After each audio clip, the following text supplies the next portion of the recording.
நம்ம வீட்டு மாடி தோட்டம் செல்லுங்களா அங்கே பாருங்க. இது வந்து நித்தியமல்லி கீழேருந்து ஃபஸ்ட் ஃப்ளோருக்கு கிரவுண்ட் ஃப்ளோர்லேருந்து வருது, செகண்ட் ஃப்ளோர் வரைக்கும் வந்திருக்குது. இது வந்து கருவேப்பிலை, அப்புறம் இது வந்து செம்பருத்தி, அது உள்ளே வந்து வெத்தலை செடி 2 இருக்குது, உள்ளார இருக்குதாங்க. ஒரு நேரம் நல்லா வந்தது, இப்போ வரல. அப்படியே இப்படி வாங்க, இப்படி போகலாம், இப்படி போய் பார்க்கலாம்.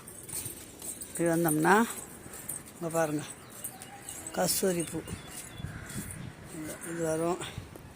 இது மல்லி, முருங்கை மரம் 2-3 கிடக்கு. அது பாருங்க, இதெல்லாம் ஒன்றுத்தில் உபயோகமாக ஒன்றும் இல்லைடா கண்ணு. அவரைக்காய் வந்தது கொஞ்சம், இப்போ அவரைக்காய் சுத்தமாக எதுவுமே வரதில்லை, எதையும் பராமரிக்கல. இருக்குது ஆனால் செடிங்க எதுலேயும் உபயோகமாக ஒன்றும் இல்லை. இப்போ மாதுளம் பூ வருது, கொட்டி கொட்டி போகுது. இது எலுமிச்சம்பழம், இது வந்து மாங்காய் மரம், வாழை மரம் இலை எடுத்து வச்சுட்டேன் விநாயகர் சதுர்த்திக்கு. இப்போவே எடுத்து வச்சுட்டேன் வாழை மரத்தை. இது மஞ்சள், இது சிகப்பு செம்பருத்தி, இது வந்து மனோரஞ்சிதன்வாங்க அந்த பூவு.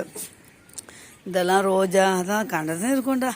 செடி மேலே எனக்கு ரொம்ப ஆசை. கொய்யா வந்து கஷாயத்துக்கோசரம் வச்சுருக்கிறேன், சுகருக்கு கஷாயத்துக்கோசரம் வச்சுருக்கிறேன்.